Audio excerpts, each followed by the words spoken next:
Okay, quickly, we'll just go straight to the next agenda now, talking about the Nationwide League. Yesterday, a press conference was held in Lagos and the draws was done.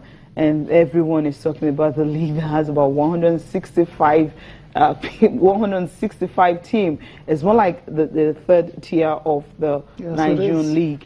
And what these organizers are trying to do, I mean, bringing into Lagos is to actually also attract more sponsors and also make it more popular, across Nigeria, because every nook and cranny, everywhere you go to in Nigeria, you definitely have a team there. But the reason for the Nationwide League One Super 8 competition is practically to actually know the winners of the three divisions that is on the REIT. But these eight clubs that have these 8 clubs that participate in have already, get promotion into the National League. So whatever happens here, it's obviously not going to affect their result. That's why one of the team even had to skip. I'm talking about Yobe Desert Stars of the Maturu. They did not come. They withdrew from the tournament. And another thing is about out of the 8 of the teams that participate in, 6 of the team are actually owned by private, is privately owned. They have the fixtures for the group. Match day 1 here in Group A, D1. You have Enyimba Feeders and will take on FRSC Football Club.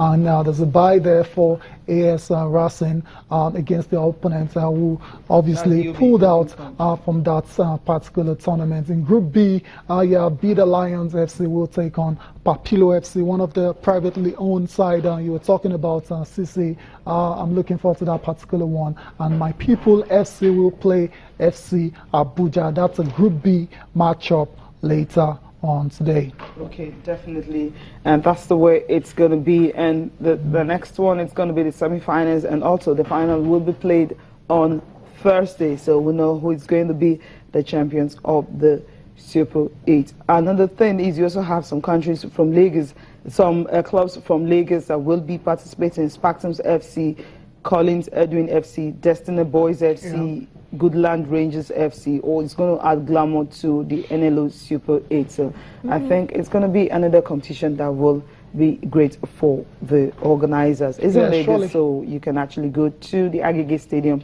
to watch. So let's listen to the Executive Secretary, Lushola Oguno, and also the interim chairman talking about Ibrahim Gusau, talking about the tournament and what they intend to achieve by bringing it to Lagos.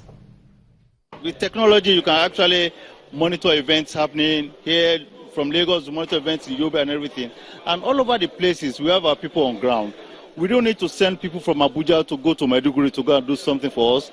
We have people in Maiduguri that are actually giving us the real facts of events as it's happening. So by the time any club come up with any frivolous reasons for doing anything, we will now come up with a true fact, confronting them that, no, this was what actually happened. And by the time we tell them this was actually happened, they're always shocked that how do we get to know all this? But then it's all about professionalism, like we have said.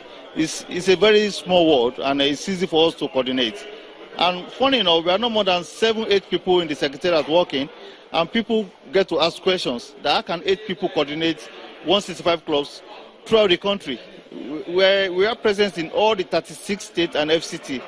So it's a whole lot of job, but then we're able to do it.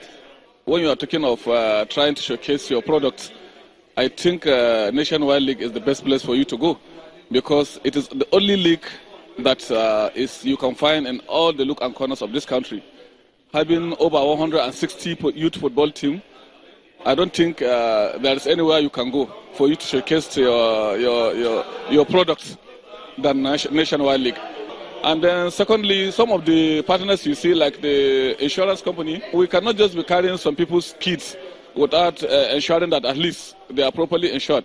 So we try as much as possible to see that we get this kind of sponsor, but we are still looking for more. Because if you see, it's the 3rd tier of the league in the country, and then we are running in a very, very strange situation, because the way most of these teams are owned by private individuals. So sometimes it becomes very difficult for them to even manage themselves to the venue of the match, talk less of taking care of the match expenses. So, but we are trying to use this opportunity in order to see that at least we look for more sponsors so that they understand what we are doing. Played over 400 matches, And then so far, even this season, I don't think we have up to 5 cases at the district level. So just to tell you that we are trying to see how we sanitize the league. And it's supposed to be one of the most volatile league, because when you are talking of the grassroots, if you can see some of the environment that these boys are playing, you start thinking of how would the match end. But because we try to ensure that at least there is fairness, and we try to see that we install discipline in these young boys, because these are the boys that we're expecting to go higher on their professional career. So if we do not nurture them well at that level, then there's going to be a problem. That is why we try to see that at least we do all our best to ensure that at least there is high discipline in the league, and then it is manifesting. Because if you can play over 200 matches and having not more than 2-3 disciplinary cases at the end of the season, I think it's commendable. So we at our level, for last year and this season alone that I'm in charge, I don't think we have any issue of match fixing. And then our matches have gone well, and we have finished all our competition peacefully without any hitches. A hitch-free season that they had, and hopefully the Super 8 will definitely be hitch-free, and the winner will emerge. You're going to get a whole lot of prizes.